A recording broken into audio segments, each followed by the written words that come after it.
Hello friends, welcome to Jiku Diaries to look at who the last team from the first round made it to the Super 8 of this ICC Men's T20 World Cup 2024. Did I not tell you over the last couple of days that it will be Bangladesh, though I said most likely because we cannot say for sure beforehand. It is Bangladesh who will be the last team from the first round to make it to the Super 8 and complete the Super 8 lineup. Bangladesh joined India, Australia and Afghanistan in Group 1 of the Super 8. Well, Bangladesh won their last match, a match they needed to win to enter the Super 8. They simply had to win, no calculations required. And they rose to the occasion, beating Nepal by 21 runs in a low-scoring Group D match, thus joining South Africa from that group into the next stage. At St Vincent and Grenadines on Monday morning IST, the match began at 5 a.m. The Tigers were bowled out for 106 with the Rhinos leg spinner Sandeep Lamichhane and three others picking up 2 wickets each. It may be recalled that Lamichhane initially was not given the USA visa to travel for the World Cup, and he missed the first 2 matches before being allowed to fly and join the team, and he was able to play the last 2 league matches for Nepal.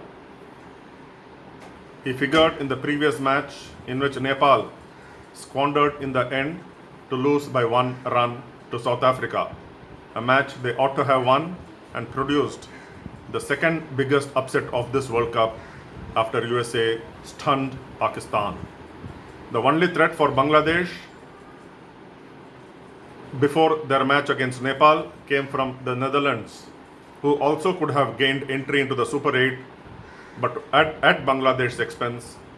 But then Netherlands had to win big so that their net run rate would be better than Bangladesh's.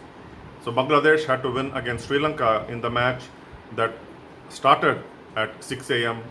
IST this morning in St. Lucia.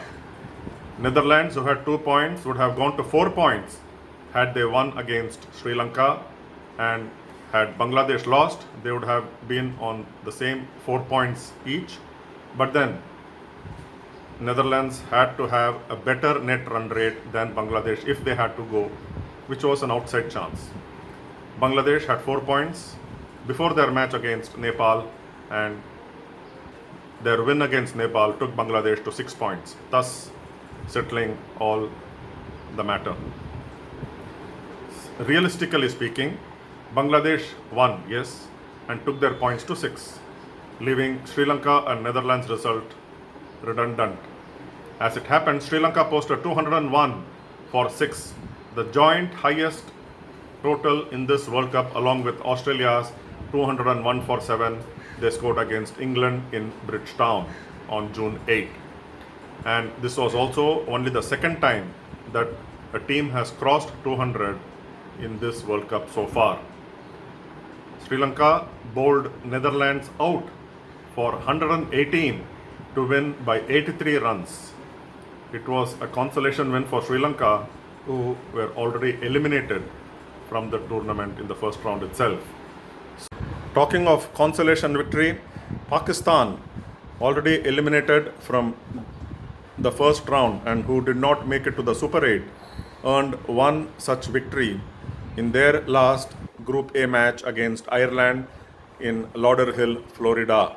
Against Ireland, they earned 2 points, and this match was the first match taking place in Florida after 3 consecutive matches were abandoned without even a ball being bowled, and that included the India versus Canada match just the previous day on Saturday evening IST. Pakistan, thanks to their bowlers led by Shaheen Afridi, who was man of the match for his 3 for 22, and Imad Wasim, who took 3 for only 8 runs, restricted Ireland to 106 for 9 in 20 overs and Pakistan knocked off the runs with 7 balls remaining, with Captain Babar Azam top scoring with an unbeaten 32. Bangladesh joined India, Australia and Afghanistan, like I mentioned before, in Group 1 of the Super 8s and thus completing the Super 8 lineup. My two teams from Group 1 in Super 8 that I feel will go to the semi-finals are, of course, India, and not only for sentimental values but also for the structure of the Indian team and the way they have been playing, with their bowlers especially dominating. I'm sure India will be well served by, among others, Virat Kohli, who has had a miserable run in the first round, opening the batting with Rohit Sharma, and has lasted only 9 balls entirely in this tournament so far to score only 5 runs, and that included a first ball duck against United States of America. Kohli will be fired up as always he is, and the 3 failures will only pump him up to make up in the Super 8, and when that happens, it is not good news for the Afghanistan bowlers in Barbados on June 20, the Bangladeshis in Antigua on June 22nd, and the Australians in St Lucia on June 24.